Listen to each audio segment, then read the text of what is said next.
Also available from SkyRiver Films.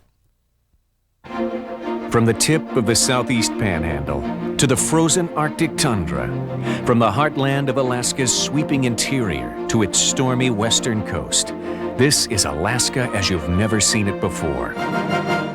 Discovering Alaska is an award-winning 75-minute video filled with beauty, wildlife, history, and adventure. Discovering Alaska from SkyRiver Films.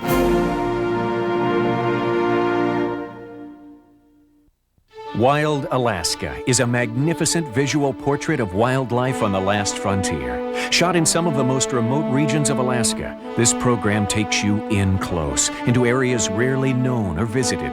Award-winning cinematography, breathtaking in scope and beauty, captures the grand scale of Alaska's wilderness and the animal life within it. Wild Alaska from SkyRiver Films.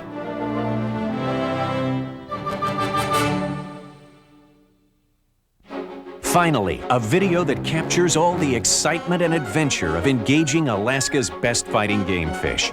Fishing Alaska is an unforgettable hour-long journey to some of the world's best fishing holes. Battle the enormous king salmon and the mighty halibut. Thrill to the excitement of tournament-winning Dolly Varden and rainbow trout. Share the fun and exhilaration of Alaska's remote fly-in-only rivers. Catch Fishing Alaska from SkyRiver Films. Myth, legend,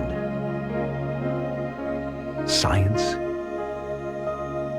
aurora. Aurora, rivers of light in the sky.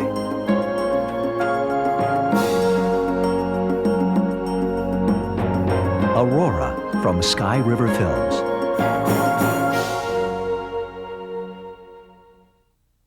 To order any of these videos or to receive a free brochure of all our programs, call toll-free 1-800-248-WILD or write to SkyRiver Films, 3710 Woodland Drive, Suite 2100, Anchorage, Alaska, 99517. And now for our feature presentation.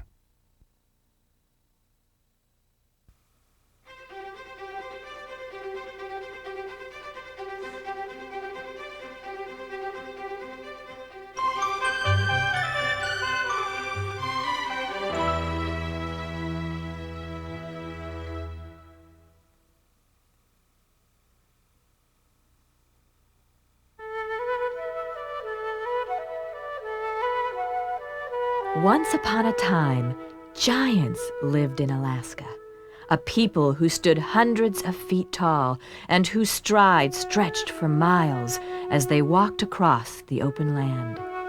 They were a fearless people, filled with great spirit, though today they are gone. A beautiful maiden of the giant people was promised to marry a young brave. She went into the forest to gather food for their wedding feast, but alas, while she was away collecting sweet berries and nuts, her young brave fell in a great battle. When the other maidens ran to tell her the terrible news, they found her fast asleep. Rather than awaken her with such sad tidings, they left her sleeping. For thousands of years she slumbered, and she slumbers still. With each passing season, the leaves, grass, and snow piled on her deeper and deeper, until today, all that remains is her sleeping form, known as Susitna, the sleeping lady. Someday, the legends say, she shall awaken.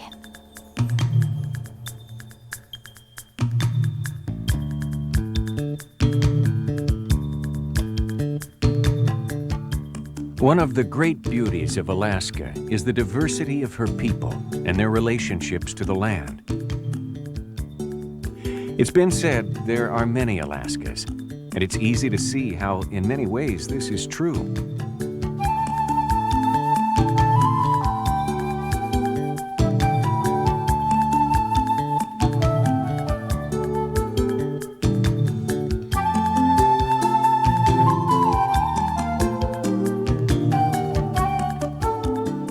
Alaska's regions are often defined by their differing climates and geography, and also by the very different ways in which Alaskans live.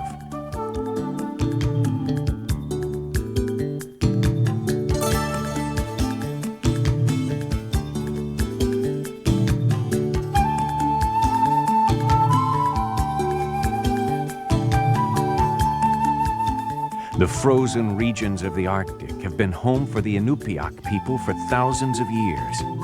The lush rainforests and rich waters of Southeast are the lands of the Tlingit, Haida, and Tsimshian. Alaska's southwestern coast and the windswept Aleutian Islands are home for the Yupik and Aleut peoples. And great stretches of the Alaskan interior have long been the places where the Athabascans live. Alaska's Eskimos, Indians, and Aleuts developed widely varying lifestyles, each superbly adapted to the environment around them. They lived in harmony with the land and the seas, and until the rest of the world began to be attracted to Alaska's signs of bounty and wealth, they flourished.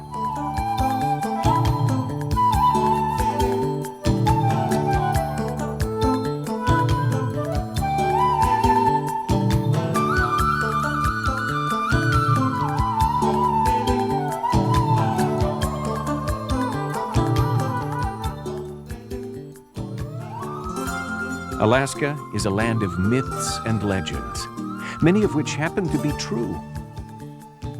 Alaska does have glacier ice fields the size of some states and strange animals that exist nowhere else in the United States, like muskox, walrus, and polar bear.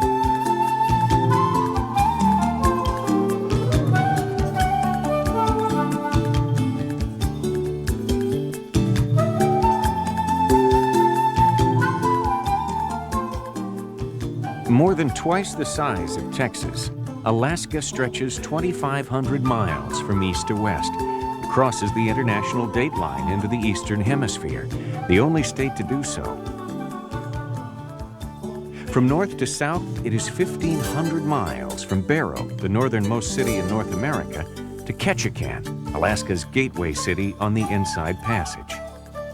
However, though it's a vast state, the size of California, Colorado, New Mexico, Arizona, Ohio, South Dakota, and Indiana combined, it's one of the smallest in terms of population.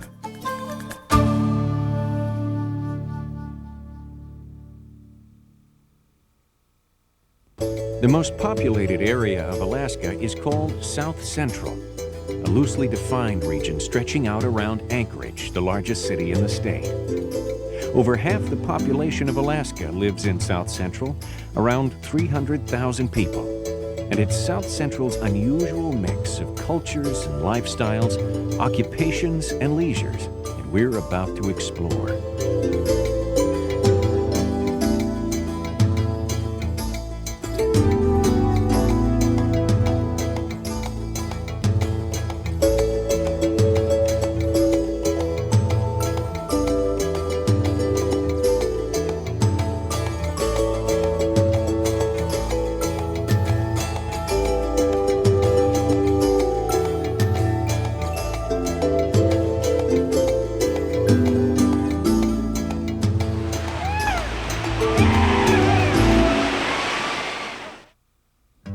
Although it's just far enough north to be left out of most conversations about South Central Alaska, the famous bush pilot town of Talkeetna, a major staging area for mountaineers climbing the highest peaks in North America, is where our South Central journey begins. Looking north across the Susitna River, travelers to Talkeetna often catch their first sight of the highest mountain on the continent, Mount McKinley, or Denali, the Tall One, as the natives originally named it. The legendary lifestyle of the Alaskan bush pilot is still alive here. Whether taking groceries into remote villages and mining sites, or transporting mountain climbers to base camps high on the side of Mount McKinley, the intrepid bush pilots of Talkeetna, both men and women, often fly in weather conditions many Americans have trouble driving in. These aren't reckless hotshots of the skies. but rather a very specialized group of highly skilled pilots who spend so much time in the seat of a single-engine airplane that they can land in places where airstrips aren't even built.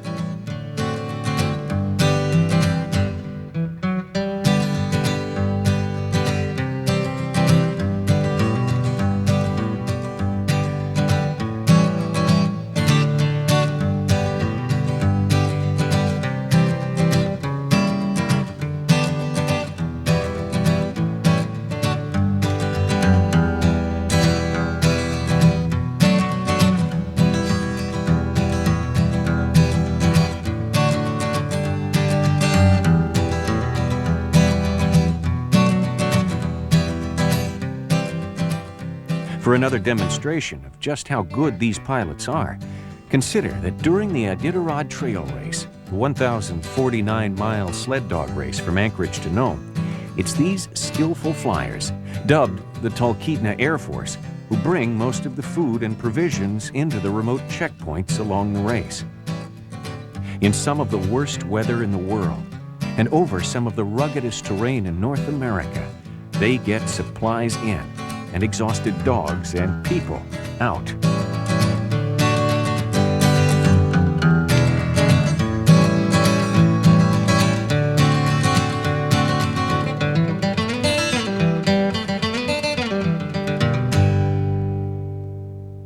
The community of Talkeetna has just over 300 residents, mostly men, and is located where three rivers join: the Talkeetna, Susitna, and Chulitna. Talkeetna was once a supply post for miners seeking gold in the surrounding hills and streams. The miners of old are gone, but the frontier spirit of the town is still very much alive, and streaks of humor have replaced the streaks of gold from yesteryear. Talkeetna is home for some of the zaniest events in Alaska. For instance, each year the community hosts a bachelor auction designed to attract women to Talkeetna. It has an annual outhouse race and a moose dropping festival. One concerned but sadly uninformed person from outside Alaska read about the moose dropping festival in their local newspaper and called Alaska to express their outrage at such treatment of the animals. How high, they wanted to know, were the moose dropped from? Well, moose droppings are, of course, like cow patties. About 40 miles south of Talkeetna begins the Matanuska-Susitna Valley. Here again are places where history was made by the search for gold. The Independence Mine in Hatcher's Pass is just outside of Palmer, Alaska. It was one of the largest gold finds in Alaskan history.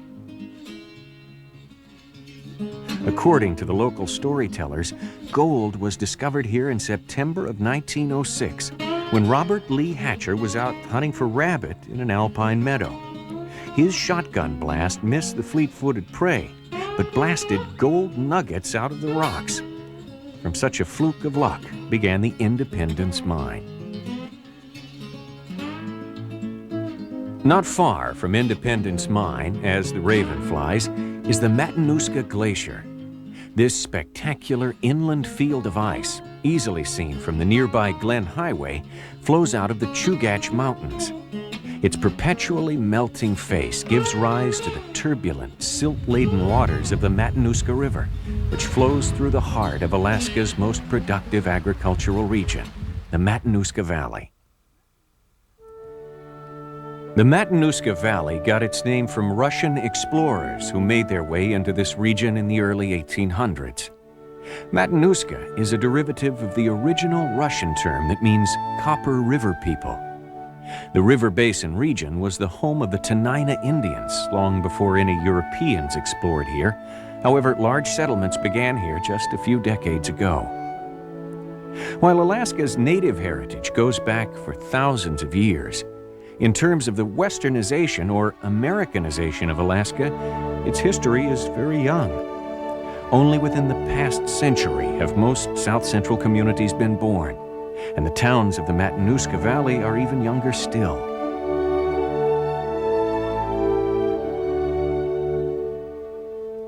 Lying 40 miles northeast of Anchorage, Palmer was established as an agricultural colony during America's Great Depression of the 1930s. The original settlers were men and women from the lower 48 who were offered land in Alaska as a hopeful escape from the poverty of rural life down south.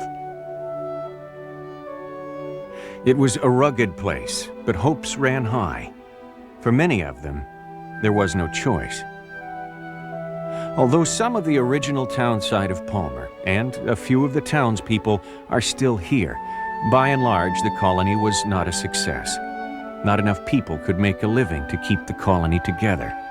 It was soon disbanded, and only a hardy few remain.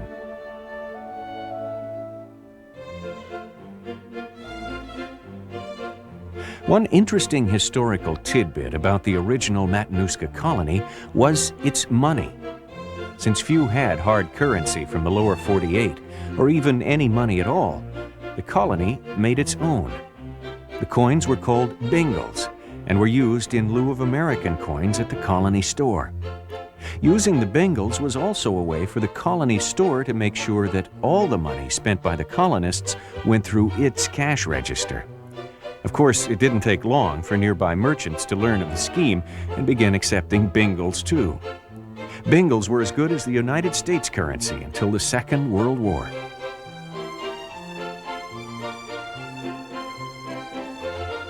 Today, the city of Palmer is still small, about 3,000, and retains its rural atmosphere.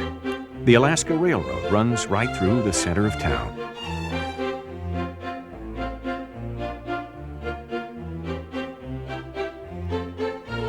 Another remnant of its agricultural heritage is the Alaska State Fair, held at the end of August each year.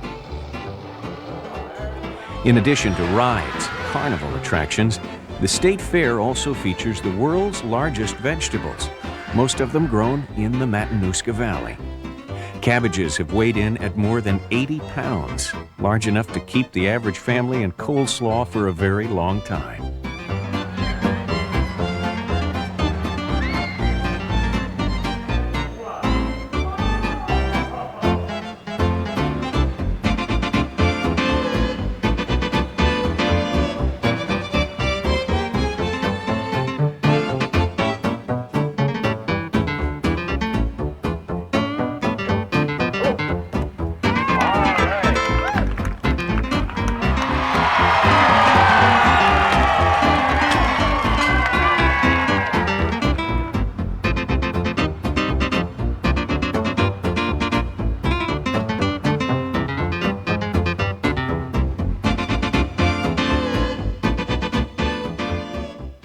Palmer is also the home of a unique Alaskan product, kiviute.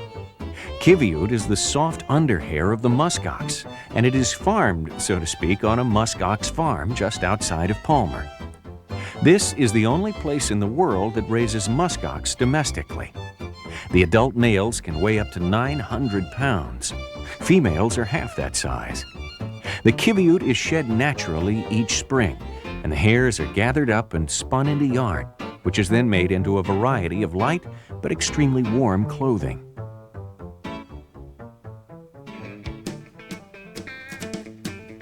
Just east of Palmer is Wasilla, named for a Kanik Indian chief.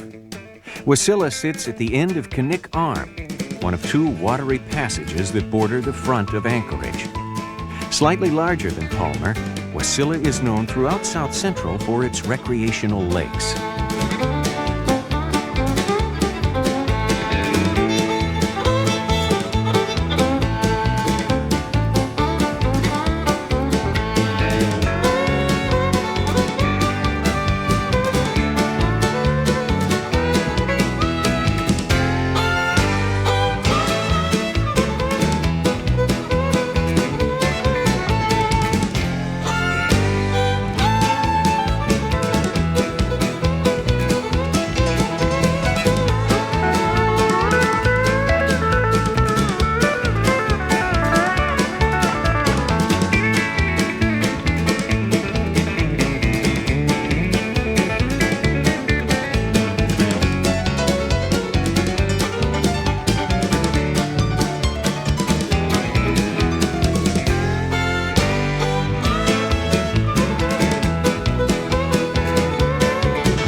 In spite of the myths of how cold Alaska is, summer temperatures in South Central are warmer than most visitors expect. There are some days when the temperature soars into the 80s, but the summer average for South Central is mostly in the mid-50s. This is very comparable to Eureka, California. South Central winters are not too cold either, unless you compare them with Hawaii or Florida. In fact, during the coldest month of the year, January, South Central has an average temperature of 13 degrees. This makes it a warmer place on average than Bismarck, Duluth, or Minneapolis. There are winter warm spells, too. Sometimes the winter temperatures shoot up into the upper 30s, and the snow begins to melt. These periods are called Chinooks, but unfortunately rarely last very long. Occasionally, a Chinook comes to South Central while there's a cold snap in the lower 48. One year, South Central Alaskans were pleased to see that it was warmer here than in Miami or Atlanta. Halfway into Anchorage from Wasilla is Eklutna, a very small community, but with quite a bit of charm. The Eklutna area includes Thunderbird Falls and Eklutna Lake. The community also has a very picturesque cemetery. Small, brightly colored funeral boxes, called burial caches, are set in the cemetery. There is also a small Russian Orthodox chapel on the grounds. It has a distinctive onion-shaped dome. The business and residential heart of South Central Alaska is Anchorage, also the largest city in the state. Like Palmer, Anchorage was founded less than a century ago. The first town site started in 1916 around Ship Creek as, naturally, an anchorage for ships. Originally just a tent city in the wilderness, Anchorage was a midpoint in a multi-million-dollar effort to link the existing rail lines coming out of Seward in the south with the town of Fairbanks to the north. President Warren G. Harding drove the Golden Spike that completed the railway in 1923. Although Anchorage started out as nothing more than a railroad camp, its population soon began to expand. During the Second World War, nearby military bases were built as part of the American defense strategy for the Pacific.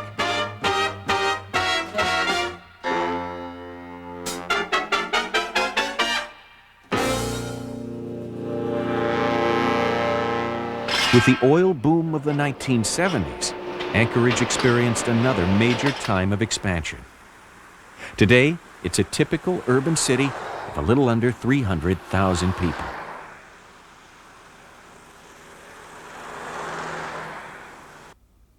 The date was March 27th, 1964, the Friday before Easter. It was a beautiful spring day, but the calm pace of the warm Good Friday afternoon was about to be shattered. Deep inside the Earth's crust, incredible forces were straining. Powerful, violent, terrifying tensions long in the making. Let go.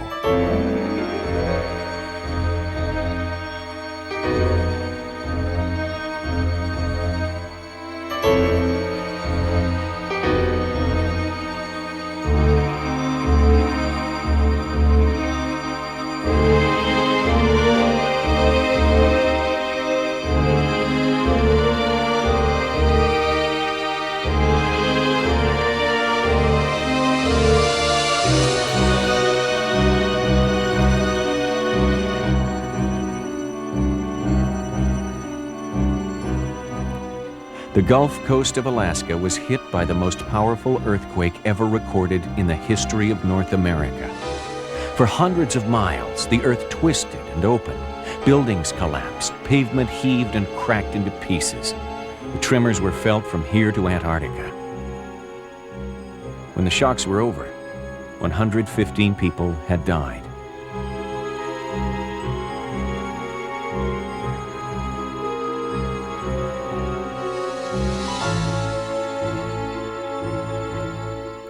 Alaska was declared a national emergency area, and massive federal help allowed Alaskans to rebuild.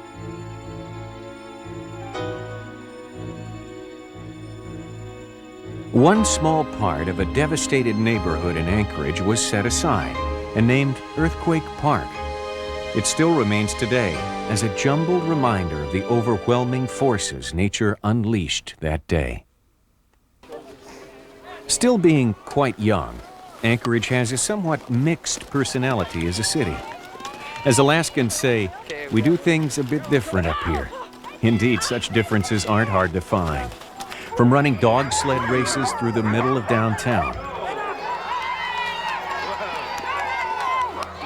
to its somewhat unique mixture of rustic and modern architecture, Anchorage has a little bit of everything that people come north to find.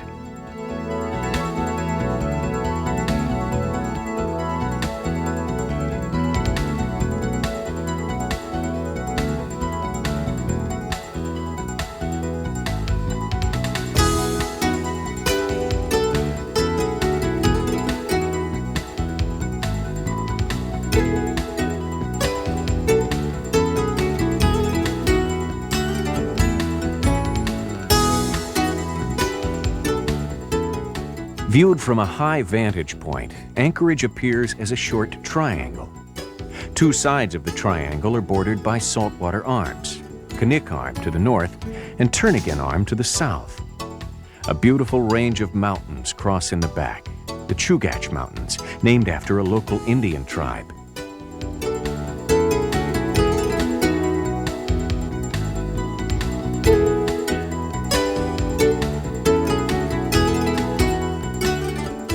For the visitor to Anchorage, a few clues about the geography of the town can be helpful. When the streets were first laid out, they were planned in a classic north-south, east-west style.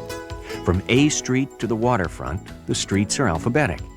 And from the railroad station south to the international airport, the streets are numerical. Streets with names start at A Street and go east, again alphabetically. Thus, Barrow Street comes before Cordova, and Eagle after Denali. As you walk downtown, you might notice there's no J Street. When the city was originally laid out, there were lots of Scandinavians in town who had a hard time pronouncing the J sound, so the street of that letter was deleted from the map.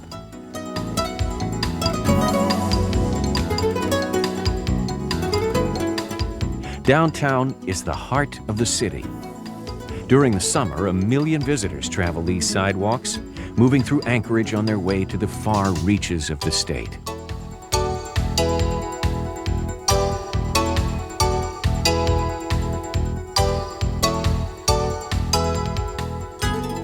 Like many other cosmopolitan communities, Anchorage has an opera, a symphony, and several theater companies. There are over 200 restaurants and clubs, and except that you're in the land of the midnight sun, the nightlife in Anchorage offers entertainment to suit most any taste or style. Speaking of the midnight sun, while Alaskan nights are cold and long in the winter, during the summer, the sun shines brightly until 10 or even 11 o'clock at night. And it rises, so to speak, at 2 or 3 in the morning. That's a lot of daylight. Also, the sun doesn't set in the way most travelers from the lower 48 are familiar with. Here, in this northern latitude, the sun appears to circle the sky rather than rise in the east and set in the west. A good pair of sunglasses might be needed near midnight, and a dependable watch might be the only way to figure out what time it really is. Nestled in the woods covering much of the slopes along Anchorage's lower hillside is a wonderful place to visit for children and adults alike. It's the Alaska Zoo, and it offers nature lovers the opportunity to see Alaskan wildlife up close.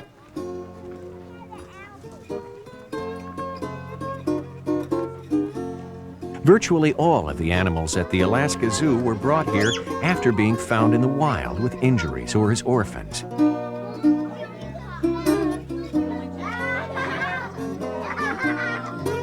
There are polar bears, Dall sheep, eagles, and musk oxen. And two very unusual residents not originally from Alaska. a pair of elephants.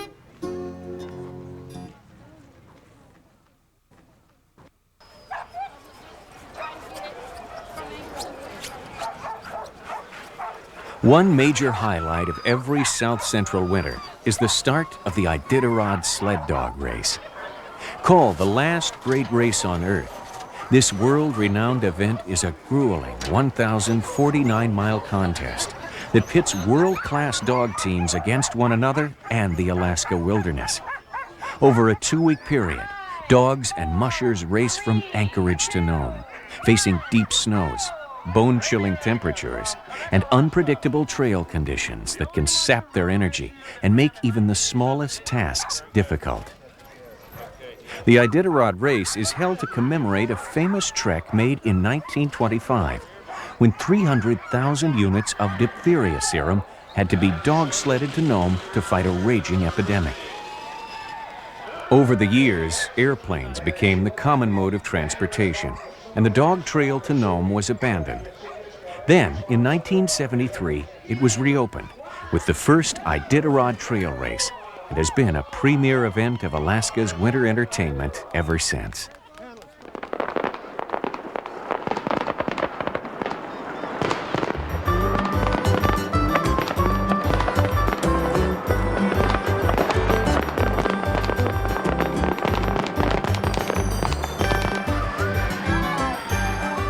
Also during the winter, Anchorage hosts the Fur Rendezvous Festival, called the Rodny.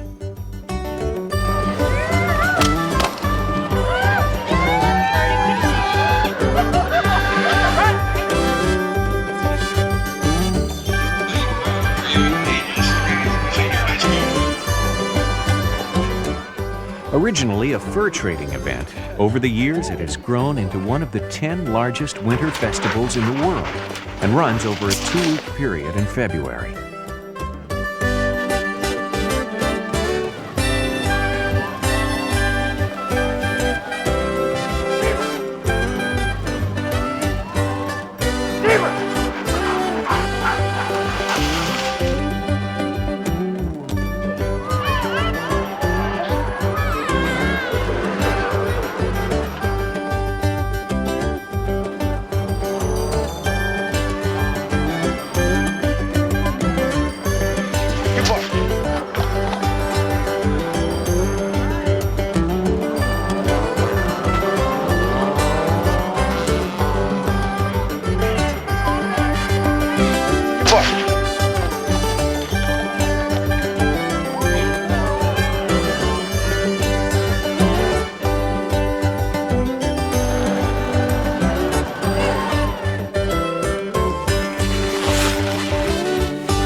In addition to ice sculptures, dog racing, and a fur auction, there is also a miners' and trappers' ball, where Alaskans dress in costumes that are reminiscent of their state's heritage and, well, a rather unique sense of humor.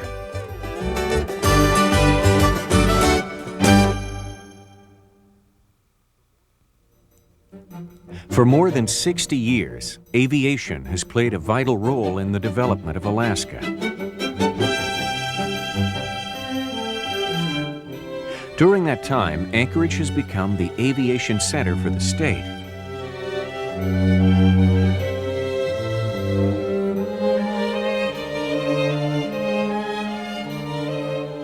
It's been called the air crossroads of the world because Anchorage lies equidistant from Europe, Asia, and the east coast of the lower 48. More cargo passes through the Anchorage International Airport than at JFK and LAX combined.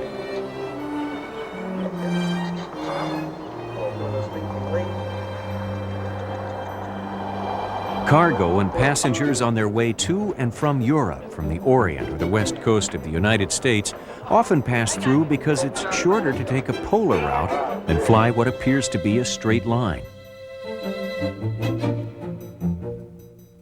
Anchorage has the busiest private airport for small planes too, Merrill Field,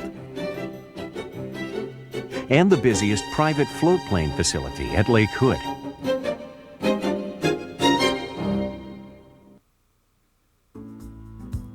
Considering Alaska's long-standing reputation as a frozen Arctic wilderness, many travelers are surprised to find just how far away from that stereotype life in this part of Alaska turns out to be. South Central Alaska is filled with opportunities for fun and excitement, and as it's often said, even from the heart of the city, Alaska is only moments away.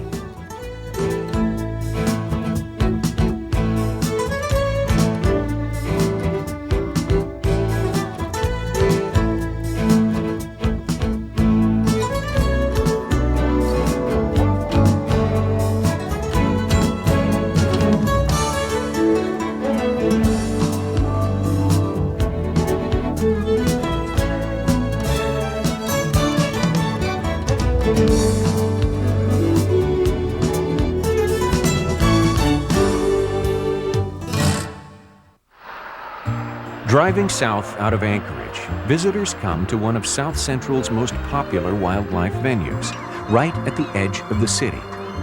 Here, in an area called Potter Marsh, many species of birds stop to rest and feed each spring and fall on their annual migration paths. An observation boardwalk allows birdwatchers an excellent viewing option.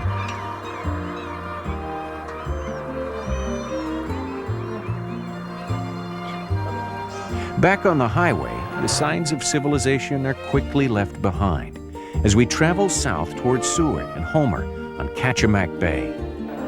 Only the railroad tracks and a few structures appear for many miles along the way. It's not unusual to see bald eagles riding the air currents overhead, and adult sheep often make an appearance in the rocky crags over the road.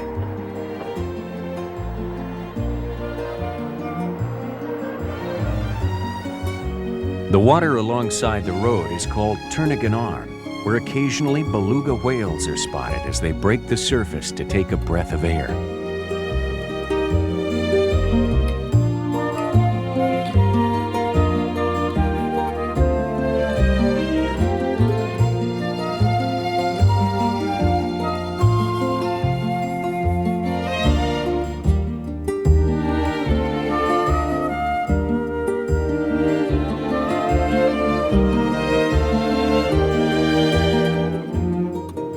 The name Turnagain Arm goes back to some of the earliest Western exploration of Alaska. During the time of the American Revolution in the late 1700s, the British explorer Captain James Cook thought this inlet might be an opening to the fabled Northwest Passage, a hoped-for water route that could connect the Pacific Ocean with the Atlantic across the top of North America. He sailed into the Arm, but alas, when the tide went out, his ship became stuck on the mudflats. As the tide rolled back in, Cook was able to turn again to get out, and thus he named the Arm.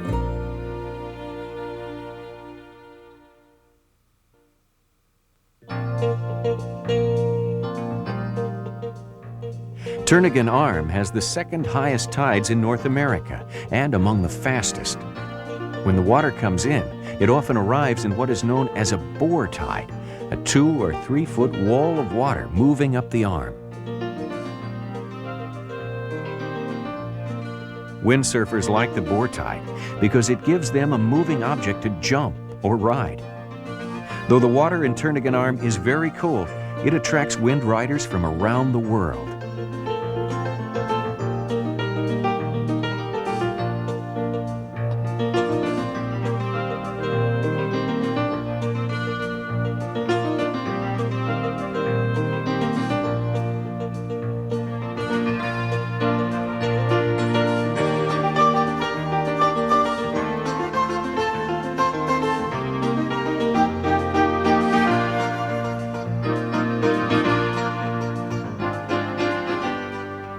30 miles south of Anchorage is the ski resort area around Mount Alyeska.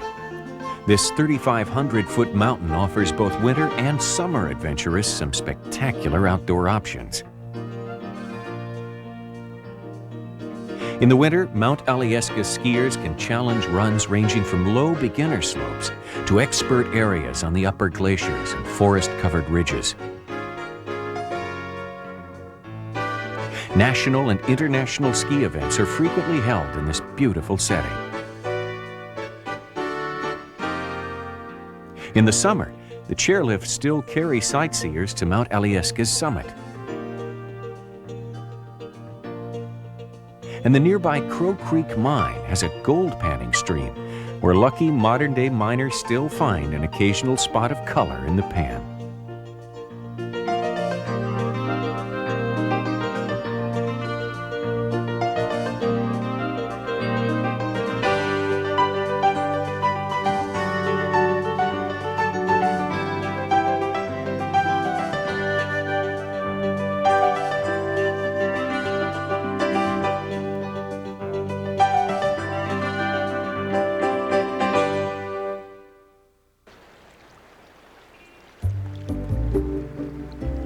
Turnagain Arm is very shallow from the glacial silt and mud that continually washes into it.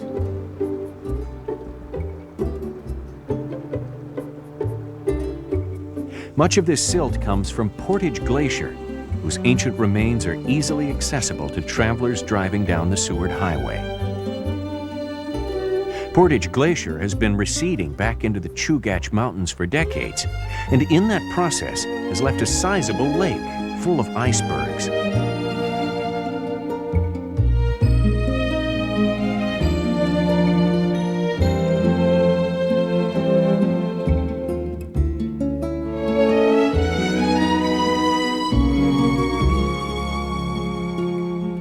Though it cannot be seen from the surface of the water, Portage Lake is several hundred feet deep. The National Park Service operates the Begich Bogs Visitor Center on the shoreline side of the lake. Almost 1 million visitors a year come and enjoy the Portage Glacier. Simply because you're getting the icebergs in the foreground.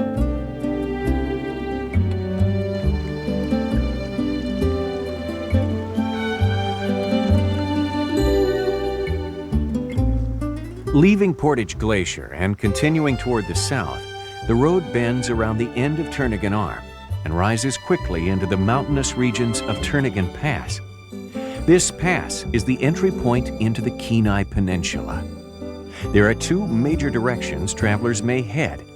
We'll start by going east. Heading east, the road continues on until it ends at the town of Seward, built along the shores of Resurrection Bay. These sheltered waters inside the bay were used by the Russians as a maritime port in the 1700s. Today, they serve the same purpose. The Seward docks handle millions of tons of cargo on its way in and out of the Northland. Commodities of all kinds come into Alaska from the lower 48, and one of Alaska's most abundant exports, coal, is loaded in Seward for shipments to markets in Asia. The town of Seward was named in honor of William H. Seward, Abraham Lincoln's Secretary of State, who negotiated the purchase of Alaska in 1867 from the Russian Tsar. Dubbed as Seward's Icebox, Seward's Folly, and Walrussia, the purchase was considered a waste of money at the time. After all, who would want a land full of nothing but ice and snow? Today, of course, Alaska's value is estimated a bit more favorably. Being a year-round, ice-free port made Seward an ideal southern terminus for the Alaska Railroad, and in 1902, the permanent town site was founded. In 1915, two sourdoughs in Seward made a bet that became the beginning of a famous race still held today. Their wager centered on how long it might take to race up and down a local 3,000-foot mountain, now called Mount Marathon. On July 4th, Seward sponsors the Mount Marathon Race, in which contestants run to the top of the mountain and back to sea level.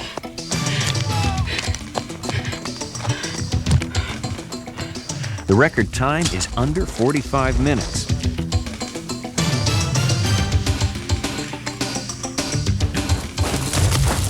It's a grueling race in which only the most seasoned runners have any chance of winning.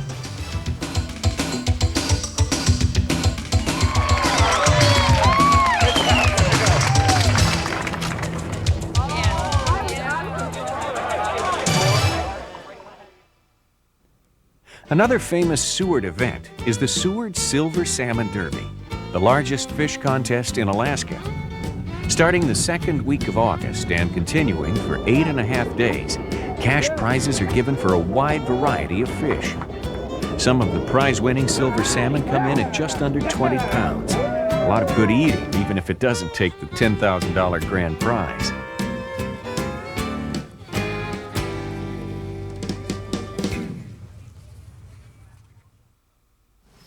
Just outside Seward by boat, nature's dramatic beauty is once again set out on display. This breathtaking corner of the Great Land is called the Kenai Fjords.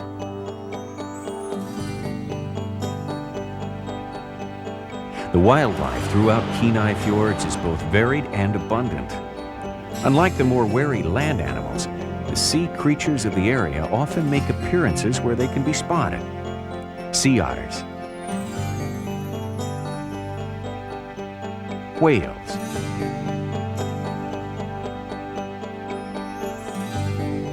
seals, and sea lions are just a few of the creatures found in and amongst the icebergs and rocky outcroppings.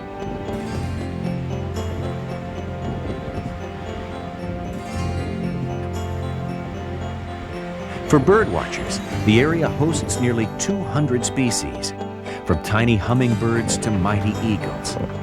Kittiwakes, gulls, terns, and puffins all abound.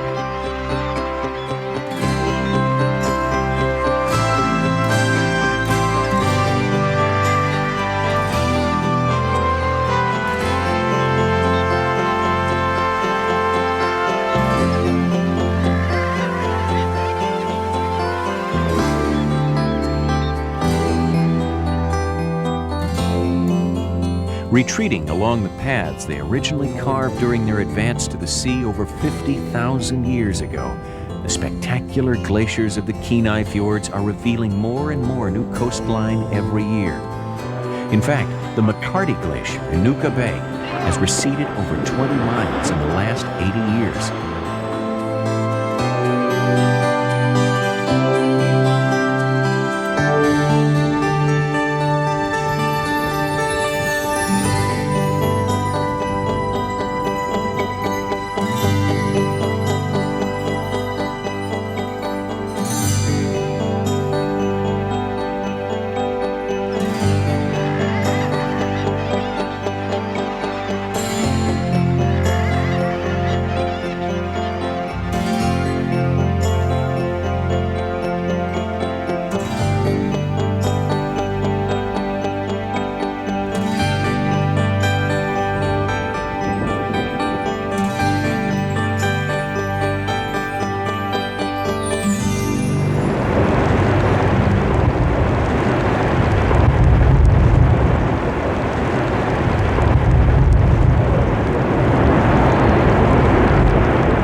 Back on the highway near the center of the Kenai Peninsula is the city of Kenai.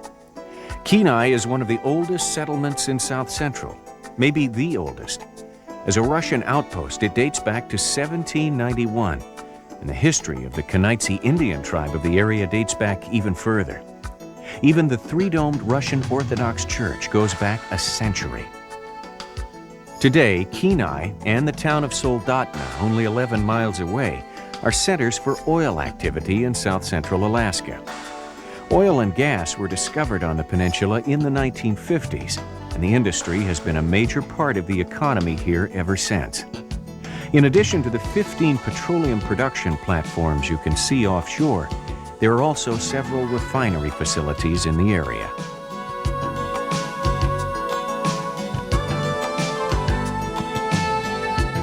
Some of the largest king salmon in the world are taken out of the Kenai River each year.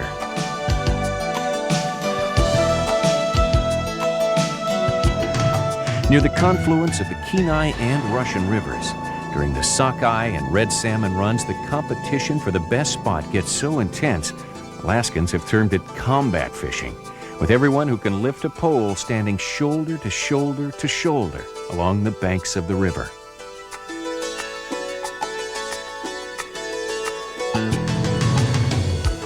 But hiking, river rafting, and more remote sport fishing options are just a few minutes away from these busy centers of activity. And to really step away from it all, nothing beats the spectacular vistas available through a helicopter or float plane flight seeing tour. This is truly a unique way to experience the vast beauty of Alaska.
That true life spot at the proverbial end of the road is the town of Homer.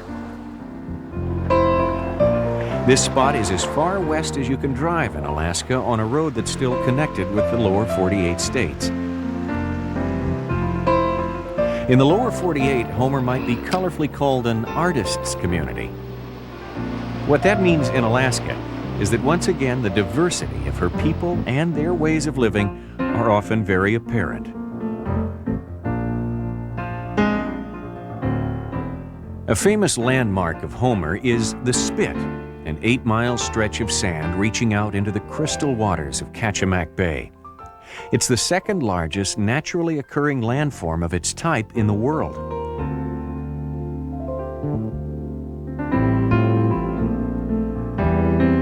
A harbor is toward the end of the Spit, and along both sides of the sandy peninsula are hundreds of charter boats that take enthusiastic sports fishing people out after halibut, salmon, and lingcod, and other visitors on various photographic safaris.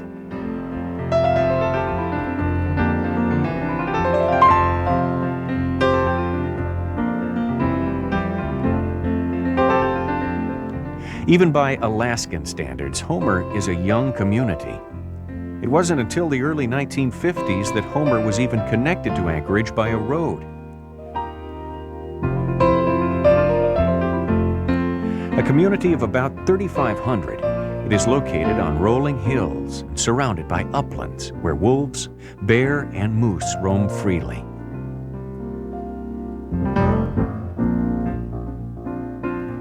It is also world-renowned for one particular fish which swim abundantly in these waters, the halibut. These monsters of the sea reach lengths of more than 8 feet and weights exceeding 400 pounds. While not everyone catches record-size halibut, fish in the 100-pound range are not uncommon, but they often bottom feed in 600 fathoms of water. That's 4,800 feet, deep, deep water.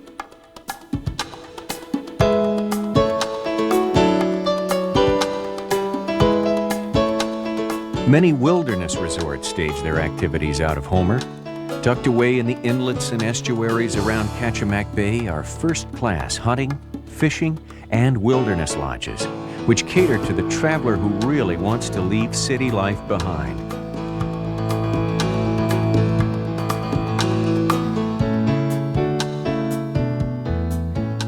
These lodges offer everything from gourmet cooking to fly tying classes.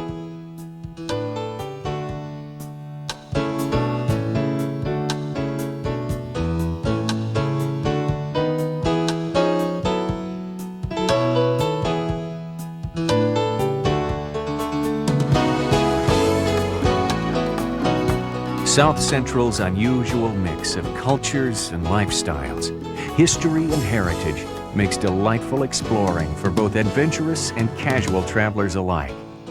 There's something here for almost every taste and fancy.